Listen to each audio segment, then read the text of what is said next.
So like a large portion of the gaming community, I've been playing a lot of Red Dead Redemption 2, and I'm currently around about 2/3 the way through the story, and I'm really enjoying the game so far. The game is really quite a spectacle, and it is an experience that I don't think I'll be forgetting anytime soon. And I'm particularly really loving the story and the writing and the characters. Those are the things that are even standing out amongst the obviously beautiful, vibrant and vast open world that is an absolute joy to explore. But I'll get into the things I love about Red Dead probably at some point later on. I don't know, I might, we'll see I guess. And obviously Red Dead 2 got amazing reviews, critics loved it, and many people are really digging it as well. But on the topic of the reviews it got, if I was personally in the position of someone reviewing the game in a major outlet, despite the fact I've stated many times that I dislike the concept of review scores, if I were to give Red Dead 2 a score from what I've played so far, I would not give it a 10 out of 10. I would probably give it a 9 or a 9.5. I think it's an absolute superb game, a really special game, but it has a few too many issues for me to wholeheartedly say this is a masterpiece. This is an absolute must play for any gamer, because I do not think it is quite that. I today wanted to, I guess, focus on some of the problems and issues I am having with Red Dead 2. And obviously I understand this is inherently a very pessimistic topic and video to make. I don't really want to come at this from an overly negative perspective, but I just wanted to provide some insight into my thoughts on the game and some of its issues that some people aren't particularly shedding a lot of light on. The first one is the gunplay. I have very little experience with Rockstar games. I played around half, I think, of GTA 5, and I found the gunplay in that game very sluggish and non-responsive, and apparently according to a lot of people I've seen and heard and listened to online, that is how other Rockstar games have felt in the past as well. But with Red Dead 2, I guess I kind of assumed, because this is the first game in Rockstar history to my knowledge where all of their different studios are all working on it at the one time. So I guess I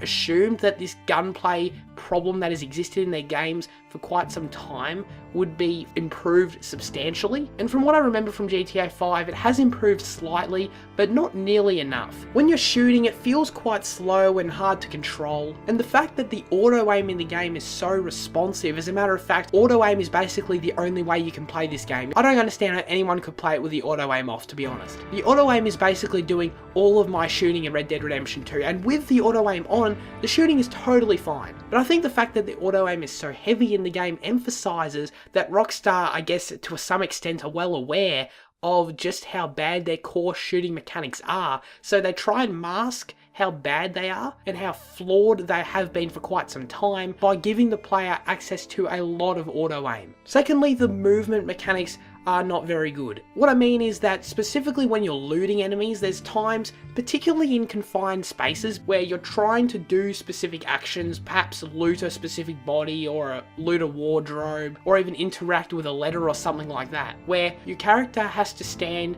in a very, very specific spot for the button prompt to register to come up on screen, so then you can interact with the item you want to interact with. And that kind of stuff is pretty bad, especially when there's been so many other open world games that have released relatively recently that have done this kind of thing so much better. And this kind of thing occurs often enough for it to be a substantial problem for me, honestly. On the same topic of movement, I also have a big problem with how sprinting works in the game. There are a few control options that help fix it. Like there's a setting where on foot you can have it so you just toggle the sprint button for you to sprint. However, that doesn't change the fact that both on foot and on horse, if you want to go full sprint, if you want to go as fast as you possibly can, and to my knowledge there's no setting to change this, you still need to mash the sprint button. This was something that existed in GTA 5 and it annoyed me then, and to be honest I kind of took for granted the fact that yeah, obviously that was going to be fixed. But no, it's still a thing. This is just such a weird control decision. I've got no idea why it's the case.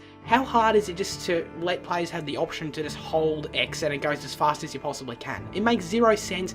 No other game does this in 2018. And Rockstar, who are meant to be the king of open world games, continue to have this weird system with how the player sprints and runs throughout the world. This is a more minor gripe, obviously, but it's still just a weird choice to me. I don't really understand why it continues to be a part of their games. I assume there has to be a design reason behind it, which I would love to discover exactly what that is. Another thing is the way the honor system works. I like it on paper and it's nothing new to gaming, but I like the way that the choices you make in the world affect the way you're perceived, and I believe have an effect on the story, which I haven't quite seen yet. But the certain things that affect the morality of the protagonist are just a little weird to me. For example, I was working so hard to try and be a good person and to get the bar on the morality meter to go as far right as possible, as far to the good side as possible. So I was doing chores in the camp, I was donating to the camp, I was helping passers-by, I was trying to be a genuinely good bloke, I suppose. But then there was a time in a mission where I accidentally shot an innocent person, and it lost a lot of my progress on the meter. And there's also been occasions when I'm riding through a town and I'll accidentally knock over a civilian and I guess kill them, I suppose, which then also leads to my meter going down. Obviously, me killing an innocent person I understand, but the one where I'm accidentally knocking into people constantly and getting bounties on my head and degrading my meter, it's a little frustrating, especially when I had genuinely spent a lot of time trying to get my morality up.